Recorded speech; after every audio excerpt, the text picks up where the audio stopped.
إله إلا الله وحده لا شريك له وأشهد أن محمدا عبده ورسوله. Louange à Allah subhanahu wa ta'ala. Nous le louons et nous cherchons son aide et nous prions sur son prophète Muhammad sallallahu alayhi wa sallam. Aujourd'hui c'est notre 4e ou 5e dars. Aujourd'hui on va parler sur le Ramadan qui va arriver dans quelques jours. Et on va essayer de répondre, si Allah nous facilite, les questions qu'on connaît les réponses. On commence d'abord, pourquoi on fait le Ramadan? Pourquoi on le fait? Parce que Allah nous a dit de le faire. دليله في القرآن يا أيها الذين آمنوا كتب عليكم الصيام كما كتب على الذين من قبلكم لعلكم تتقون. Allah nous appelle, il dit, vous qui avez cru à Allah subhanahu wa ta'ala, kutiba alaykum as-siyam, le jeûne, moi Allah je vous ai prescrit le jeûne comme j'ai fait aux gens d'avant vous, afin que vous atteigniez la piété. Et le prophète Nabi sallallahu alayhi wa sallam, bunya al-islam ala khams, ba'da al-shahada, al-salah, al-sawm. Après les shahada, pour entrer dans l'islam, le premier c'est la prière, la deuxième c'est al-sawm. Et comme on a dit dans l'islam, toute chose avant de le faire, il faut savoir ses shurut, ses piliers. Comme on a dit, avant de faire les ablutions, on a dit, il a des recours, des arcanes et des shurut. On a dit la prière, il a des arcanes et des shurut. Et ce que les savants ont dit aussi pour le Ramadan, c'est quoi ces shurut? Le premier, c'est comme le salat, être musulman. Avant de faire le Ramadan, il faut être un musulman awalan. La deuxième, al-boulour, être pubère. La troisième, la personne, être saint d'esprit, une personne qui connaît le mal et le bien. Et la quatrième, al-qudra, la personne qui a la capacité physique et mentale de faire le Ramadan. Parce que le Ramadan, c'est pas pour les personnes qui sont malades, par exemple. La quatrième ou la cinquième, être résident. Al-iqama, la personne qui n'a pas un voyage, qui est là. Donc il faut être musulman, aqil, baligh, qadir, et la personne, et que tu n'es pas en voyage et que tu sois là. Et avant de faire le Ramadan, après tout ça, quand tu as tous ces 5 là, on te dit, un musulman doit pas faire une chose sans le niyya. Innamal a'malu bin niyat, wa innama li kulli imri'in ma nawa. Et le niyya, il est puissant pour le Ramadan. Parce que par exemple, pour faire le Ramadan, les savants te disent, tu dois avoir le niyya avant de faire ton suhour, avant salat al-fajr. Tu dis, moi, j'ai l'intention de jeûner. Certains disent que ton Ramadan, c'est pas valable si tu n'as pas le niyya. Donc le niyya, c'est quelque chose de très, très important. On suit la parole du prophète qui dit, Innamal a'malu bin niyat. Donc, nabda as-sawm bin niyya. Et la deuxième, est-ce que toute personne peut faire le Ramadan? On dit non. Parce qu'il y a des choses qui nous empêchent de faire le Ramadan. Donc le premier, comme on a dit le premier, Arkanus Salah, Suratuhu, on vient Mubtilat Salah. Donc on vient aussi Mubtilat Ramadan. Ça veut dire des choses qui Mubtilat Siyam, excusez-moi. Les choses qui annulent le Ramadan, ou bien on ne peut pas faire le Ramadan avec ces choses-là. Donc le premier, c'est ce qui sort de l'être humain. Le premier, c'est An-Nifas. An-Nifas wal-Hayd. Les règles, les femmes. Une femme qui a ses règles, lui, elle ne peut pas faire le Ramadan. C'est pas possible. On lui dit, toi, attends. Pourquoi? Parce que quand tu es en règle, tu pries pas et tu fais pas le Ramadan non plus. La deuxième, An-Nifas. An-Nifas, c'est le sang qui sort chez les femmes qui viennent d'avoir les enfants. Donc eux, ces deux-là, on peut pas prier. Le troisième ou la deuxième, c'est Al-Akl wa Shurb. Le fait de manger ou de boire. Quand tu fais le Ramadan, tu ne manges pas et tu bois pas. Donc quand tu manges et que tu bois, le Ramadan, il est annulé. Si la personne n'a pas fait, s'il n'a pas fait exprès, volontairement. Quand tu fais volontairement, le Ramadan est annulé. Et je vais m'arrêter dessus parce qu'il y a... J'ai vu aussi, comme on voit tout le temps, la personne explique que si la personne jeûne, surtout les premiers jours du Ramadan, ça nous arrive, vu que ça fait un moment que tu n'as pas jeûné, tu jeûnes jusqu'à midi, tu vois une bouteille d'eau traîner, tu le prends et tu bois. Donc certains disent non, si tu bois, c'est fini. Là, wallah. Parce qu'il y a un hadith du prophète sallallahu alayhi wa sallam qui dit la personne qui jeûne et qu'il boit ou il mange volontairement, c'est Allah qui l'a nourri. Donc c'est Allah qui t'a nourri. Donc tu ne paies pas et tu continues ton Ramadan. Parce que Allah t'a nourri subhanahu wa ta'ala. C'est pour cela que la religion, on ne doit pas le compliquer. Donc quand tu manges ou tu bois sans faire exprès, tu continues ton Ramadan. Parce que c'est Allah qui t'a nourri. Mais quand tu fais exprès, ce jour-là, tu l'as perdu. Le troisième, al-jima'. Avoir des rapports intimes avec son épouse ou son époux. Faire cela, c'est très grave pendant le Ramadan. La journée du Ramadan, c'est très grave. La personne qui fait cela, il doit payer 2 mois consécutifs. Il n'y a pas de je fais 5 jours, je me repose, là, wakala. Il doit faire 2 mois consécutifs. 7 jours, 60 jours. La personne qui vient qui dit non, je ne savais pas, on te dit maintenant tu le sais, fais tes 2 mois. Et si la personne ne peut pas faire 2 mois, on te dit it'amu sittina miskina. Ça veut dire que donner à manger 60 miskines. 60 miskines, ça veut dire, je ne dis pas les miskines qui ont des CDI, hein. Les vrais miskines. Et les trouver c'est difficile, 60, tu cherches jusqu'à avoir 60 miskines et pas tu donnes un pain à chacun, non. Tu les nourris jusqu'à ce qu'ils rassasient.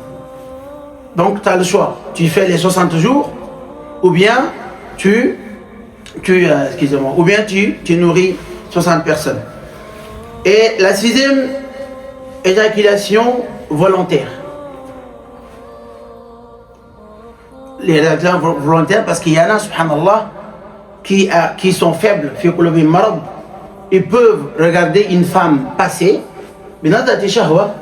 et ça sort. C'est pour cela qu'il dit inzal al-mani. Inzal, c'est la personne lui-même qui fait sortir le mani. Si la personne c'est lui-même qui le fait sortir, son Ramadan est cassé. Donc on ne doit pas faire cela. Ou bien regarder le haram jusqu'à ce que tu éjacules, ton Ramadan c'est annulé aussi. Les gens qui font l'istimna, les Arabes l'appellent ça al-adatu sirri, excusez-moi, ceux qui se masturbent, excusez-moi.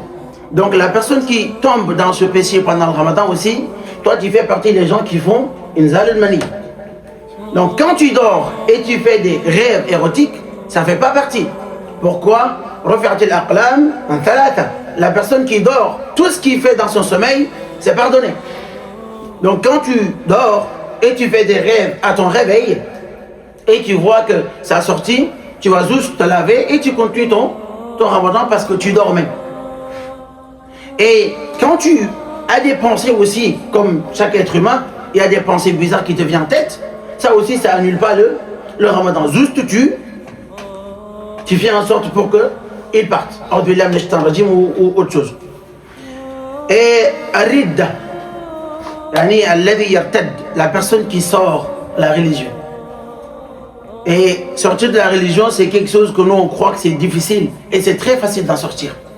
Un mot suffit que la personne sort de l'islam, qu'Allah nous en préserve. Donc on fait attention aux mots qu'on dit. Par exemple, d'insulter Allah et son prophète subhanahu wa ta'ala et de faire certaines choses, ça peut faire sortir de la personne de la religion. Et pourquoi ça annule le Ramadan de la personne? Allah a dit à son prophète la in ashrakta la yahbatanna a'maluk wa man yartadid minkum an dinihi fayamut wa huwa kafir fa ulaika habitat a'maluhum. Yani ridda yuhbithu al-a'mal. La personne qui sort de la religion, ça annule toutes ses actions. Donc le Ramadan fait partie. Et la 5e ou 6e, al-maut, la mort. La personne qui jeûne, si la personne meurt dans la journée, ce jour-là, il l'a perdu. Parce que du moment que la personne est morte, ses actions sont tous arrêtées. Donc tu as fait le ramadan jusqu'à 5 heures, tu as juste le ajr, min al-fajr ila 5 heures. Mais tu n'as pas toute la journée. Parce que tu es parti avant de finir la journée. Vous voyez un peu? Voilà. Et comme je disais tout à l'heure, le prophète a dit sallallahu alayhi wa sallam, la personne qui man nasiya fa akala ou sharib, la personne qui oublie, il mange ou il boit, c'est Allah qui l'a nourri. Et le vomissement, le prophète nous dit sallallahu alayhi wa sallam, la personne qui vomit involontairement, ça annule pas son ramadan, il peut continuer. Mais la personne qui fait exprès de vomir, lui, son ramadan, c'est annulé. Subhanallah. Comme je dis, ad-din yani yassir, subhanallah. Il y en a qui font exprès pour vomir. Quand tu le fais exprès, quand tu vomis, c'est pas un problème. Et le prophète sallallahu alayhi wa sallam a dit, c'est la personne qui le fait amdan, qu'il fait ce jour-là, il a perdu le jour. Donc si on n'a pas fait volontairement, c'est pas grave, mais si on le fait volontairement, c'est grave. Le vaccin, comme certains disent, est-ce que c'est un vaccin ou pas? Quand la personne fait des vaccins, du moment que ce n'est pas les vaccins qui nourrissent, il y a des vaccins qui remplacent la nourriture par exemple, c'est possible. Si c'est juste un vaccin comme ça, sans rien qui nourrit la peau ou qui est nourriture, c'est pas grave. Mais quand c'est nutritif, c'est comme ça, vous dites merci beaucoup. Nutritif, si c'est nutritif, ça annule le ramadan. Mais si c'est un vaccin, c'est pas un problème, la personne peut continuer son ramadan. Prise de sang, la personne qui fait la prise de sang, ça aussi, ça ne peut pas annuler son ramadan. Mais attention, ce qui est mieux, la personne arrive à faire la nuit, par exemple, don de sang. Ça annule pas, mais quand tu donnes beaucoup, tu deviens faible. Donc le mieux, c'est de le faire après, le soir. Parce que quand tu deviens faible, tu peux avoir du mal à compter le ramadan parce qu'il y en a qui a la tête qui tourne. Mais si c'est un peu quantité, c'est une quantité qui est petite, c'est pas grave. Al-Marid, la personne qui est malade, lui, il ne fait pas le ramadan. Il fait pas le ramadan. Allah dit فَمَنْ كَانَ مِنْكُمْ مَرِيضًا أَوْ عَلَى سَفَرٍ فَعِدَّةٌ مِنْ أَيَّامٍ أُخَرَ. La personne qui est malade, ou bien il est en voyage, lui, il ne fait pas le ramadan, mais il le fait après le ramadan. Mais la personne qui est malade d'une maladie qui est incurable, c'est ça? D'une maladie qui est incurable, que la personne, on sait qu'il ne va pas guérir, lui, il ne jeûne pas, mais il nourrit chaque jour un miskin. C'est-à-dire chaque jour, il fait sortir l'argent de sa poche, il nourrit quelqu'un.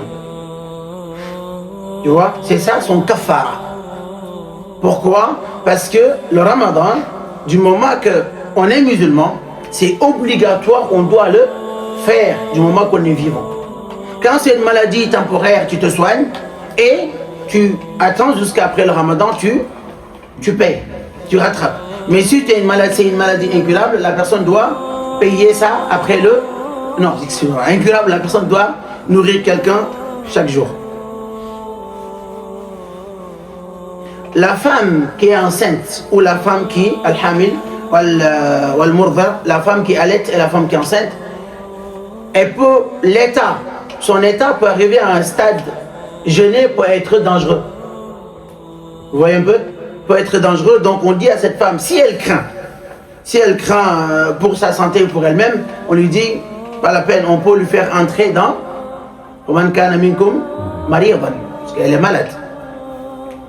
Vous voyez un peu? Mais si elle peut le faire, c'est pas un problème pour le faire. Mais du moment qu'on lui dit, attention, quand tu jeûnes avec ton état, comme ça peut créer des problèmes, on te dit, si elle craint pour sa santé, on laisse. Parce que la santé, c'est intéressant. Maintenant, le rattrapage par rapport à la femme qui est enceinte et la femme qui allait, Hanafiya, eux, ils ont dit, rattrapage, pas plus. Al-Jumhur, les autres, ils ont dit, elle va attraper et nourrir. Attraper et donner à manger. Elle fait les deux. La personne qui prend le temps, yani ta'khir al-qada, qui prend le temps de rattraper ses jours, il rattrape seulement. Il rattrape seulement Al-Hanafiya. Les autres disent rattrapage plus nourrir. Donc ce qui est mieux, quand tu peux rattraper, quand on dit ta'khir, c'est pas la personne qui peut le faire, mais c'est la personne qui attend. Le ramadan est passé, il attend jusqu'à le ramadan prochain. On comprend un peu? Par exemple, dans les 10 mois, tu as le temps de rattraper les jours. Mais quand tu ne rattrapes pas les jours, sans que tu n'étais pas malade, tu n'as juste pas envie de le faire, ou tu attends que ça fait un peu froid, jusqu'à ce que le ramadan est revenu. Donc toi, tu vas rattraper et plus nourrir. La personne qui aftara amdan, il a fait exprès, il a coupé son jeûne. Lui, il doit se repentir et rattraper parce qu'il a fait un péché. Et aussi, comme je dis tout à l'heure, an-niyya, l'intention c'est très important. Par exemple, la personne est a jeûné jusqu'à midi. Son cerveau lui dit, mais pourquoi tu ne coupes pas? Si c'est juste des pensées, c'est pas grave. Mais si dans ses pensées, il a pris la décision même, jusqu'à se lever, aller ouvrir le frigo, chercher un yaourt qu'il n'a pas trouvé, il dit je continue, lui, son ramadan est annulé. Carrément. Qu'il a trouvé quoi manger ou pas. Parce qu'il s'est levé pour aller chercher. C'est pour cela que le niyya, c'est quelque chose de très très très important. Du moment que c'est des pensées comme ça, c'est pas grave. Mais si la personne, il a pris la dose à yaqin, il a dit je coupe, même s'il n'a rien à manger, ce jour-là il va le rattraper. Donc c'est pour cela que quand on jeûne, on fait attention à nos niyyas. Oui. J'ai une petite question. Oui. Pour faire la niyya, il faut que tu dis le doigt de niyya ou juste tu... Il n'y a pas de doigt pour le niyya. Juste tu prends l'adhésion, je jeûne. Là, je pense à quelque chose, comment dire ça normalement? Voilà, au fond de toi, tu prends l'adhésion. Par exemple, quand tu penses à une chose, là, tu t'assois, tu penses à une chose que tu vas faire. Tu te lèves, tu le fais. Tu vois un peu? Et tu te lèves demain, tu fais le voyage. Maintenant, les gens qui sont malades et qui doivent prendre les médicaments tous les jours, comme le petit nous a demandé la dernière fois, pour lui, il peut. Pour lui, il peut te lever le matin, 9h, il boit son médicament, il mange. Il attend jusqu'à 15h, il mange encore. Après, quand on coupe, il coupe avec nous. Mais quand on est adulte, le mieux c'est de le prendre après le suhour et après le futur. Parce que manger dans la journée, on ne doit pas le faire. Du moment que tu l'as fait, c'est fini. Maintenant, quand la personne est malade et qu'il doit mettre les gouttes sur ses yeux, ça, là, c'est pas un problème. Et la personne qui doit faire aussi sur ses oreilles aussi, là, pourquoi? Parce que le tympan, il bloque. Ça veut dire que le liquide va pas entrer dans son estomac. Sauf si son tympan est déchiré, l'eau va passer. Donc si tout va bien, oui. Ouais, mais du moment que tout va bien, comme vu qu'il n'a pas de problème dans ses oreilles, normalement ça coupe pas son jeûne. Mais s'il a un problème et que ça passe, ça c'est autre chose. Maintenant, il y a un hadith du prophète sallallahu alayhi wa sallam par rapport aux narines. Il a dit Baliru al-istinsha illa an takuna sa'ima. Normalement, quand on fait nos ablutions, on doit bien faire l'istinsha. Mais quand on jeûne, on ne fait pas. Pourquoi on ne fait pas? Parce que l'eau, ça passe. Donc on fait attention quand on jeûne, on fait doucement. Parce que donc les yeux, ça va, mais les narines, attention. Le salive, c'est pas grave. Le salive, c'est naturel, tu peux... Sauf l'autre là, comment il s'appelle? Hein? Voilà. La personne rassemble ça jusqu'à ça devient beaucoup et il avale. Parce qu'il a soif. Hein? Ah, ça c'est un bon tagine ça. Ça veut dire attendre jusqu'à ça devient beaucoup et ça, les savants ils ont dit ça. Certains ils ont dit ça annule parce que la personne a pris la décision de rassembler ça jusqu'à ce que ça devient beaucoup et il avale. Mais avant que ça arrive, la gorge, la personne même s'il fait amdan, il l'avale. Ma fi mushkila. Ça annule pas son son ramadan parce que ça vient de l'intérieur. Mais si c'est lui qui l'a rassemblé jusqu'à ce que ça devienne, parce que son intention c'est pour que ça gère un peu. Ouais, son intention c'est pour que, parce que là il a faim et ça sort. Parce que certains, subhanallah, comme je dis, certains, quand on leur dit une chose par rapport à la religion, ils essaient de le faire comme ça les arrange. Du moment que tu as dit le salive ça va, il dit ok, le salive ça va. Il va faire quoi? Si le truc arrive, il va rassembler. Et c'est quoi son niya? Si c'est beaucoup, donc si la personne fait ça exprès, ça annule son ramadan. Donc les choses qui annulent les ramadans selon les 4 écoles, manger volontairement, boire volontairement, ça c'est des choses... les rapports intimes, c'est le plus grave. C'est le plus grave. Comme les savants ont dit, la personne a le droit de faire les câlins à sa femme, d'embrasser. Ça, c'est pas un problème. Du moment que la personne peut se contrôler. Le prophète, il se contrôle, mais on n'est pas tous prophètes, sallallahu alayhi wa sallam. Donc quand on fait le ramadan, on reste calme. Voilà, c'est mieux, parce que quand tu entres dans ces détails-là, ça devient très compliqué. Parce que payer 2 mois consécutifs, subhanallah, ça peut même comment dire, décourager la personne. Imagine les 3 premiers jours du ramadan, ça t'arrive. Tu ne vas même plus avoir le qudra de compter le ramadan. Tu dis, voilà, je dois déjà payer 2 mois. Donc le mieux, quand on entre dans le mois, on essaie de rester, sage de gérer. Parce qu'Allah a dit, donc on entend l'éjaculation volontaire, peu importe.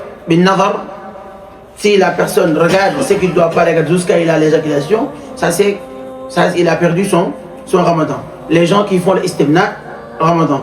Apostasie, c'est arrid, c'est ça? Et vomir volontairement, ça aussi ça annule le ramadan qu'Allah nous en préserve. Maintenant, comme beaucoup de gens pensent, al-madhiyu ou al-wadiyu ou al-bawlu, c'est pas des choses qui annulent le ramadan. Al-wadiyu, c'est le liquide qui sort chez les hommes quand ils sont... C'est le liquide séminal, excusez-moi. Ce liquide-là, ça annule pas le ramadan. Al-bawl, le fait d'uriner, ça annule pas le ramadan. Le fait de faire le siwak, ça c'est même sunna. Mais le fait de brosser les dents aussi, ça annule pas le ramadan. Il faut que la personne fasse attention. Il faut faire très attention et de ne pas exagérer aussi. Le mieux, tu le fais après le fajr ou après le suhour et après le foutour. Mais tu peux le faire, juste tu fais attention pour que ça passe pas. Donc les choses qui annulent pas. Mais par contre, il y a une chose qui peut annuler, c'est, vous appelez ça l'encens, c'est ça? Encens. Ça peut annuler. Pourquoi? Parce que c'est épais et que ça passe par la voie. Donc du coup, quand la personne... Voilà, ça veut dire que quand tu respires ça normal, ça veut dire que tu entres dans une maison, tu respires normal, ça c'est pas un problème. Mais quand tu viens, tu fais... Ça par contre, ça peut annuler ton ramadan. Parce que ça entre et ça passe. Mais le parfum, non. Ouais, le parfum, non. Dormir toute la journée, non, mais c'est pas mieux. C'est pas mieux parce que c'est des choses qui annulent pas le ramadan, mais qui diminuent la récompense du ramadan. Donc on fait attention. Le fait de rêver aussi, ça annule pas le ramadan. Nager, ça annule pas le ramadan, mais si la personne qui l'avale pas, le mieux de rester calme. Parce qu'il y en a qui dit attends, je veux nager un peu, il boit jusqu'à ce qu'il est tranquille, il se lève. Il dit j'ai pas fait exprès. Donc mettre la crème, injection qui n'est pas nourrissant, ça annule pas le ramadan. Donc je crois que c'est ça. Et aussi quand la personne a blessé, par exemple, et qu'il y a le sang qui est sorti, si la personne avale le sang sans faire exprès, on fait mouche qu'il est involontaire. Mais quand la personne avale exprès, ça peut annuler son ramadan. Voilà. Donc la seule chose qu'on peut avaler et que ça annule pas, c'est le salive. Et aussi l'autre hijama, hijama. Il y a un hadith du prophète sallallahu alayhi wa sallam qui dit Aftara, la personne qui fait le hijam.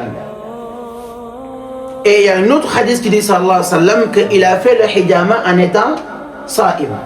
Donc certains savants ils ont dit donc hadith où le prophète dit sallallahu alayhi wa sallam Aftara al-mahjoum, ce hadith là mansouq. Donc eux ils le prennent pas. Pourquoi? Parce que du moment qu'il a fait le hijama en étant jeûné, donc eux ils ont posé ce hadith là, ils ont lâché. Donc le jumhur ils n'ont pas suivi le hadith. Mais il y en a qui l'ont suivi, qui l'ont pris. Donc le mieux pour un musulman c'est pour faire quoi? C'est de faire quoi? De lâcher.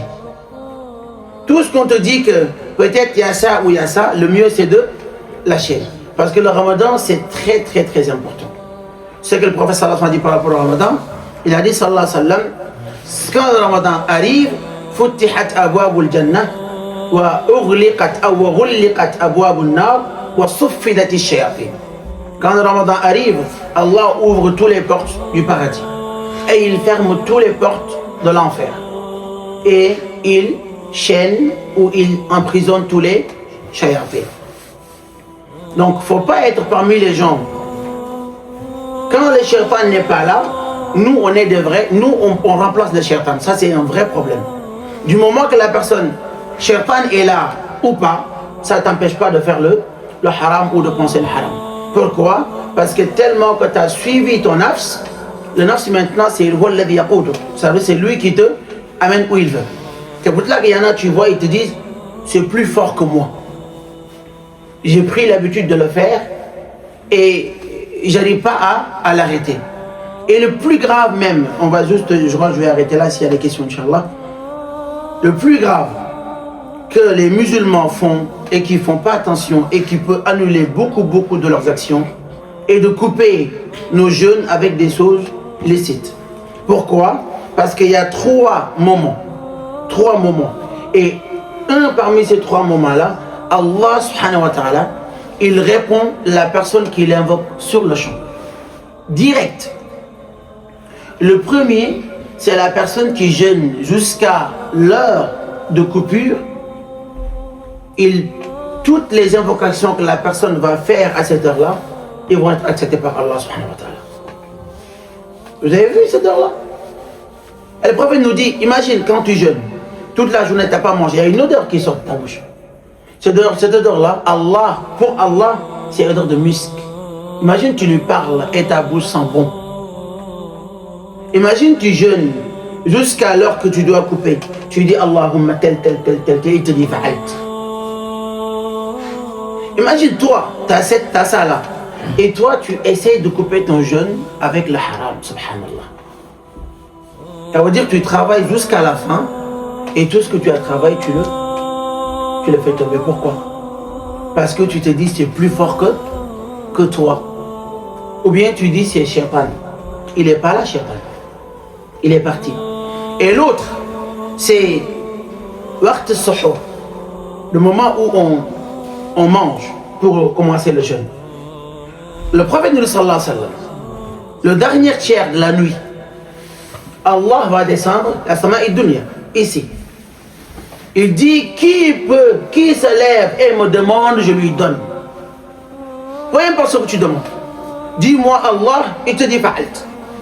Donc tu dois faire quoi? Te lever 15 minutes avant le suhour, tu fais 2 raka'a. 2. Juste 2 raka'a. Et tu fais tes droits. On ne t'a pas dit de te lever à 3 heures du matin. Juste attends 5 دقائق ou 15 دقائق من السحور et tu te lèves, tu fais 2 raka'a. 2. Et tu enlèves. Subhanallah, tu lèves ta main pour demander à Allah subhanahu wa ta'ala.